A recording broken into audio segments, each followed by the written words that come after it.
If you buy a house with tenants in it, can you kick them out? That's a great question. Today's video, we're gonna be going over what it looks like for acquiring a new property that has tenants in place. Because if you're looking to house hack in New Jersey or buy an investment property in the Garden State, or maybe you're looking at an NJ duplex for sale and you wanna know what it takes to get rid of tenants or maybe ask them to leave, you're gonna want to watch this video, because at the end of the day, that's something that's very common in our state, to get properties that have tenants in place. And believe it or not, there's actually really simple ways of getting tenants out of a property, but that's not always the case. So you're going to want to hear everything in this video. Stick around to the end, because we're going through a lot of different scenarios that's going to make your buying process much more smooth.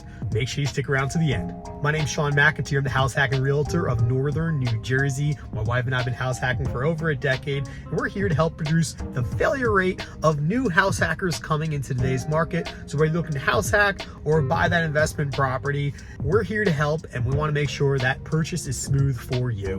What if you're buying a property with tenants in place and there's no lease? I mean, these things are going to happen. You need to be prepared for it, especially if you're buying an investment property in Northern New Jersey.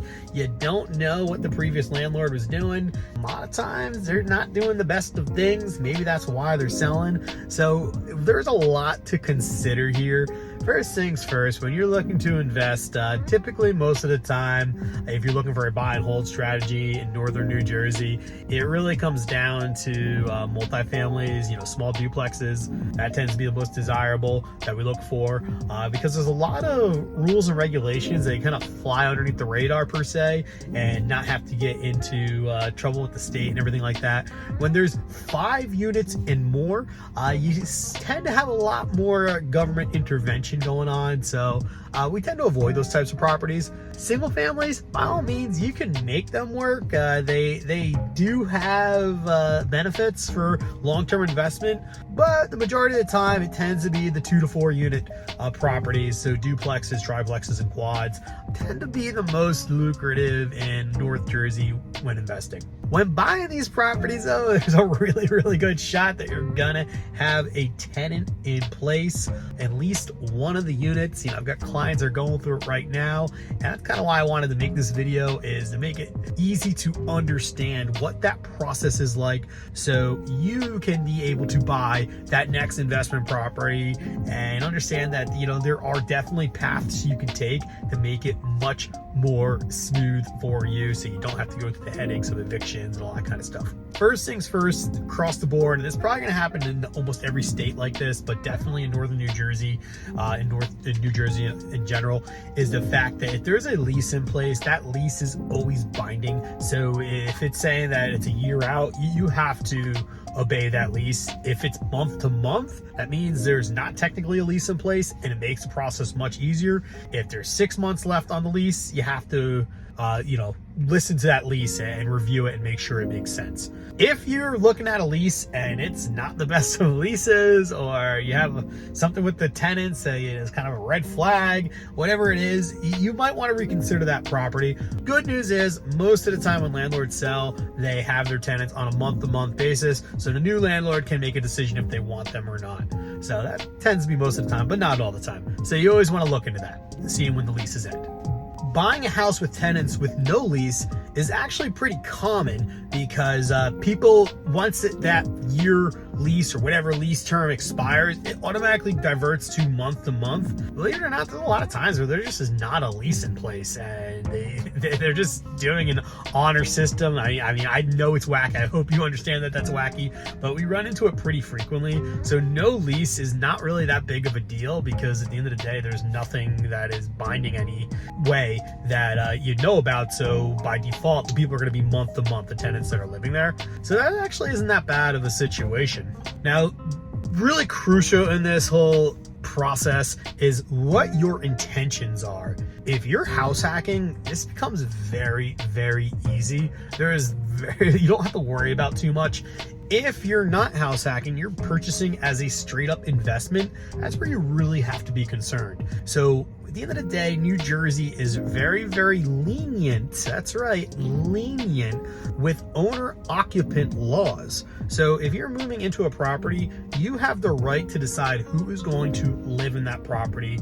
No questions asked. If you don't feel comfortable with the tenants that are there, you can ask them to leave, assuming their lease has expired, or month to month. So once you move in, it's very, very simple to give notice, ask them to leave, and for the most part, most of the time, tenants will leave without an issue. Reason for that is the last thing they want to do is go to court and get an eviction in their name, because then finding that next property is very difficult. And because courts and the judicial system sides with owner occupants, it's going to happen very, very easily once you do actually go to court. With that being said, in this time period of tenants moving out, they're still obligated to pay rent. They're still supposed to pay rent, all that kind of stuff. So it's not like, if you take over a property with maybe some tenants that are under market value, you're still getting some payment. It's not a complete wash. So that's always good. Now, if you are buying this as an investment, this is where things get really difficult when there's tenants in place. The reason for that is that New Jersey is not favorable with landlords, and landlords are different than owner occupants. Although you might be an owner occupied landlord, if you're just a straight up landlord not living in the property, the courts will then side heavily with tenants in place. So you have to really do the due diligence. You have to make sure you like them. If they're under market value, it's very tough to raise rents because there are things like rent control. So if they're paying under market value, you might not be able to get them up to where they need to be, depending on the situation. So having an owner-occupied strategy and a non-owner occupied strategy makes a huge difference. The good news is if you're watching this, you're probably house hacking and you want to own or occupy the property because you understand all the awesome benefits of house hacking, what it can do for you. If you want to talk a little bit more about house hacking, by the way, make sure you book a call below. I'm always happy to dive deeper with house hacking and share some of the successes and stories that have happened in our lives and my clients' lives. So your house hack can be very, very easy without any headaches. So a couple more scenarios here that we want to go through. Let's say you're coming up to a property that has every single unit occupied. How do you navigate that? Okay, so in order to do an owner-occupied property, you need to occupy one of the units. Well, that really comes down to the leases once again. If they have long-term leases in place, unfortunately, you're not going to be able to tell a story that you're owner occupying that property, and you're going to have to put probably 20 or 25% down in order to close. However, let's say both units are occupied and they're both on a month-to-month lease, or one of them's on a month-to-month lease. You can close on the property and show your lender that you are going to move in the next 60 days. As long as you're showing that you have the intentions of moving into the property and there's nothing that's holding you back or stopping you, you should be able to close on this property with as little as 5% down, maybe 3.5% down actually in some cases, or 0% down if you can use a VA loan. So you can do low money down to close on this deal, which is so awesome. So making sure that there's a month-to-month lease in place, even if it is fully occupied, is huge for you to get that owner-occupied loan. If you're an investor, heck, you can close on it anytime. It doesn't make a difference. Let's come across a scenario that we see very, very frequently in northern New Jersey, and that is under market rents. Most of the time when landlords are selling, it is under market. It's very rare that a property is sold where the tenants are paying top dollar where they need to be. Extremely rare. A lot of times the landlords, maybe they're just not very good landlords, they're not keeping track of things, or they've had the property for so long that they don't really care. The property's paid off and they're like, okay, I don't have to charge full rent. Whatever the issue is, it's very, very common to see under market rents in northern New Jersey when a property is sold. How do you navigate that? Well, it does become very difficult because rent control laws are going to apply whether you're an owner occupant or you're an investor buying the property. If you're buying the property as an investor, you know, you're going to have a really big uphill battle here because you're going to really have to ask the tenants to leave.